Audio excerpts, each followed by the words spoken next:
Hi, my name is Katarina Sullivan and I would like to welcome you to my YouTube channel.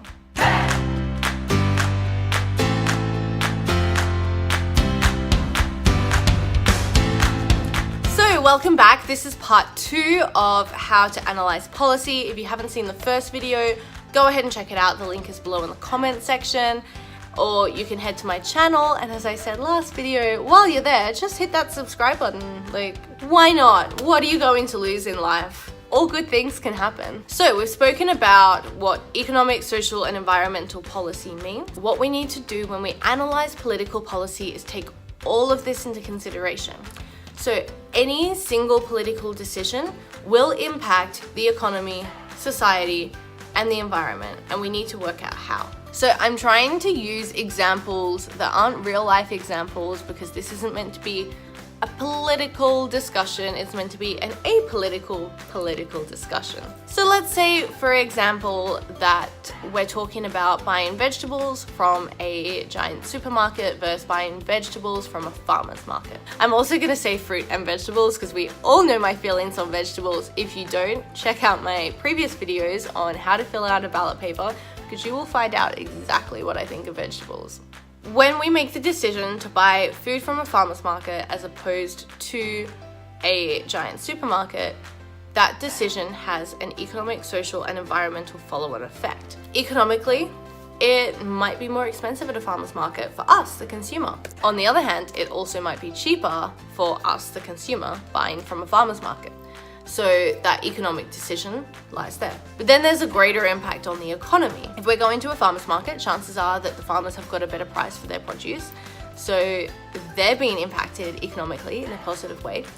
And it means that we're contributing back more to the economy because we're supporting small businesses. Every time you support a small business, it helps the economy more than it does if you support a big business. So our decision to buy fruit and vegetable from a farmer's market has economic consequences. The next thing that happens is that there's a social impact. By giving the farmers a better price for their fruit and vegetables because they're not going through any third parties. What usually happens with giant supermarkets is a farmer sells to a distributor and then a distributor sells to a supermarket.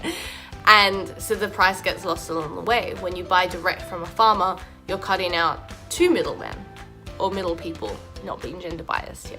The impact economically that the farmer has is a positive one for him or her. But when someone has more money, of course, they can improve their quality of life. So that might be enough money that they can get the medical care that they needed but couldn't afford. It might be that they can grow their farm or pay off their mortgage or pay off their debt. You don't know the social impact that it's having on them, so it's a positive one.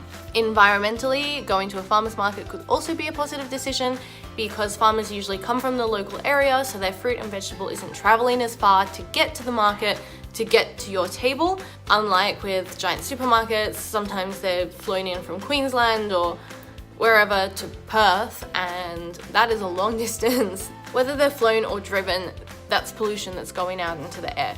So the environmental impact is usually a lot better when you're buying at a farmer's market. So these are all some great things, but there could be a negative effect from buying from a farmer's market. All of a sudden, those distributors and middle people are going to be less and less in employment because we have a bigger number of people going to buy from a farmer's market.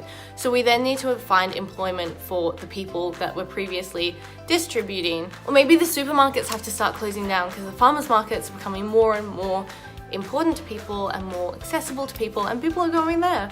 So supermarkets start closing down and more people are out of jobs. Let's say that someone has shares in a giant supermarket and they're really struggling financially, and then the shares of that supermarket take a downwards turn because people are buying from farmers markets. Then what's the impact going to have on the people that are struggling financially and they were relying on that income from those shares to actually keep supporting themselves, and now they're going to be in debt? There are so many things that can happen when someone makes a single decision in the greater scheme of the economy, of our society, and the environment. And it's really, really important that we think about all of these aspects and all people when we go to the polling place to vote. Something that's really, really important is that we need to make sure that we're not just thinking about how something's going to impact us.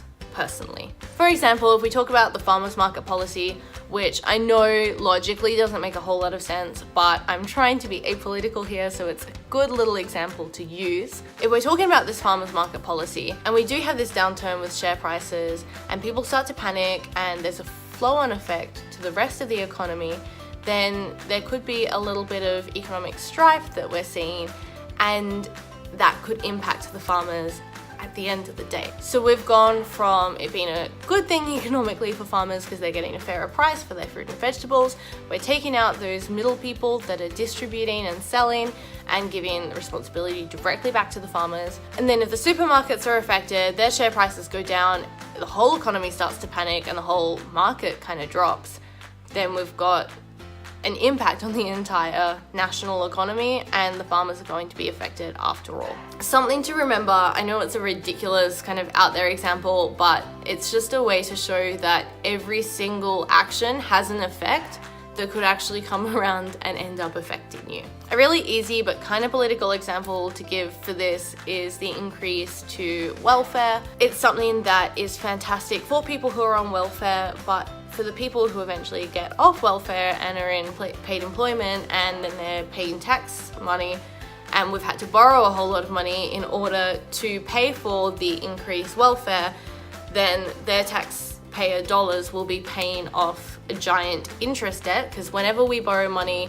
personally, we have to pay interest. Also, as a national economy, we have to pay interest on our debt, whether we borrow from China or from the US or from whoever, we have to pay interest on our debt. Let's say we've got an increase to welfare, people who are on welfare now are happy, but then they get off welfare, they find employment, and then they have children.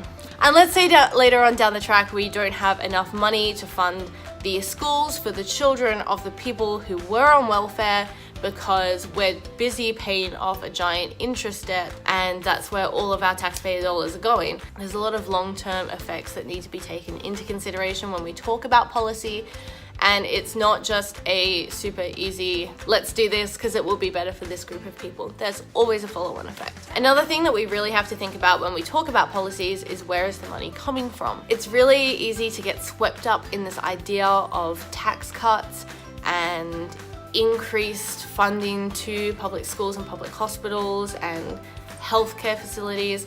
It's really easy to get excited about the fact that, you know, small businesses will get a tax break, but the reality is that the money has to come from somewhere. And the really important question to ask at election time is, where is this money coming from? Is it coming from people who are on welfare? Is it coming from retirees? Is it coming from pensioners?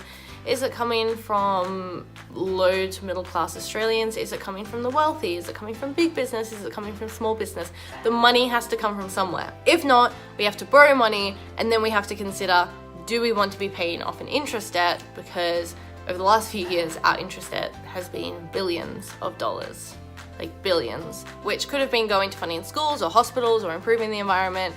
It's really, really important that we know where the money is coming from, and is there going to be a debt that we need to pay off? So whenever the government borrows money, it's always a really dangerous thing, and there's an opportunity cost, and that's the big thing that I want you to understand in these videos, is whatever policy is being made, that there is an opportunity cost that is being paid.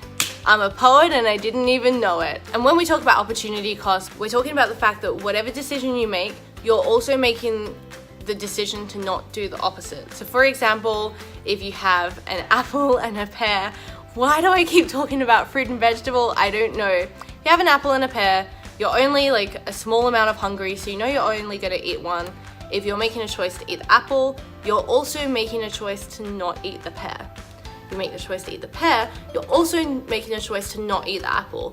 And it's the same thing when it comes to politics. Whatever decision is made, there's an opportunity cost, and the opposite decision is intentionally not made. So if we decide to borrow money, we're intentionally making the decision that in a few years' time, we're not going to be able to fund public works projects, because we will be using that money to pay off a debt. So it's really important to understand these things. That's why people talk all the time about getting a budget into surplus, so we're not making decisions, if that makes sense. So we're not making decisions to not do things. You know what I mean? So we're not paying an opportunity cost as well as paying off a debt. So let's do a quick recap.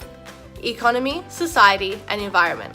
Whenever any policy decision is being made, whether in politics or in the real world, there is an impact on all three of those areas. Sometimes there'll be a positive impact in the short term and a negative impact in the long term. Sometimes there'll be a negative impact in the short term and a positive impact in the long term, and we need to weigh up those options. Sometimes we see a short-term economic impact and a negative short-term environmental impact, but after a while that can turn into a negative long-term economic impact or a negative long-term environmental impact. So we need to make sure that whatever decision we're making, we understand fully what the flow and effect is, and you need to really spend time to think creatively about these things. I know it's a lot to ask of voters who are not really engaged in the political process.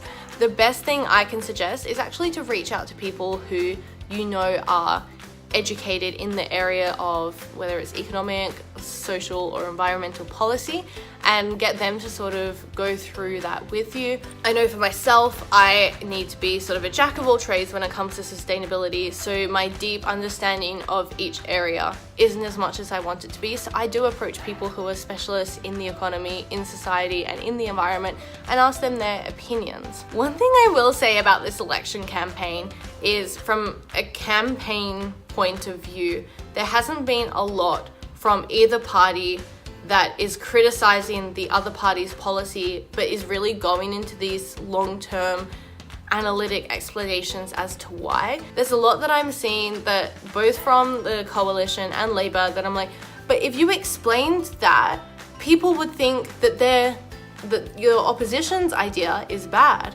but they're not explaining it. It's been a really weird campaign. There hasn't been as much like really in-depth criticism, and I don't know if it's because of social media is the way that we communicate now, and it's all, you know, we've gone from this 24-hour news cycle to a 24-minute to now a 24-second and a 24-character news cycle. Like, you need to say everything you can in a tweet, and it's hard to go into detail. So I think that's had something to do with it, but also we're missing that depth when it comes to the election. And so I feel like people aren't as understanding what's happening this year. I've had people approach me that are normally really engaged in politics and really understanding of policies, and they're asking me what's actually happening, what does this mean? So back to our recap: economy, society, environment, we've spoken about all of that. The other thing is you need to know where the funding is coming from, because we don't want to be paid off an interest debt years into the future. Well, I don't know. I don't want to be paid off an interest debt. I will leave that up to you to decide. So we need to know where money is coming from and who is affected, because that also will then have a long-term effect on us. If it's people on welfare that are being affected because we're cutting back welfare, then that's going to have an impact on employment and homelessness and the economy in general. There's always going to be an opportunity cost in politics. Whenever a decision is made, a decision is being made to not do the opposite. I'm sure that this video has both confused you and kind of clarified a few things at the same time. I know that this is a lot of information. It's a lot to understand. It's a lot to analyze. We're going to go through party policies in the next few videos. After we cover, next video is going to be about fake news and how to work out what information is accurate. What I suggest doing is pick maybe one policy of a party that you like and have a go at breaking it down on that economic, social, environmental scale and look at the long-term, short-term effects. Maybe do it over the dinner table with family or friends. Maybe have like a little game night this weekend. I don't know why I'm so lame, but I would totally throw a game night where it's like a drinking game where you have to work out what policies are good and not. Like, I don't know, Cards of Humanity can move over, because that's an amazing drinking game. I've got your Saturday night plan just now. Go ahead and do it. It'll be fantastic. Everyone will love you. No one will think you're a political nerd. Whatever. And none of my friends are gonna answer my text when I'm like, hey, what are you doing on Saturday night this weekend? Whoopsies. Anyway, have a go at analyzing. Feel free to DM me with your analyses and I can give you feedback. Feel free to DM me and just be like, I can't be bothered to analyze this policy. Can you help me do it? Or can you just do it for me? and I'll break it down as unbiased as possible and go through the economic, social, and environmental impacts and why it could be a good thing, why it could be a bad thing. I'll do a pros and cons list, and then I'll leave you to make the decision on who you vote for on election day. Of course, if you can't remember how to fill out a ballot paper, there's no shame in that, because it's super confusing, especially because the Senate paper has changed since the 2013 election. So we've had 1 year of Senate ballot papers that are the new way of doing them, and this is the second time. So go ahead to my videos on how to fill out a lower house ballot paper and how to fill out an upper house ballot paper. Next video, as I said, we're talking about fake news. Donald Trump will be sharing this. I don't actually think he will. And I don't know if I want him to. So just scratch all of that. But we will be talking about fake news, helping you understand what information is reliable. And until then, stay alert, keep researching, and have an awesome day.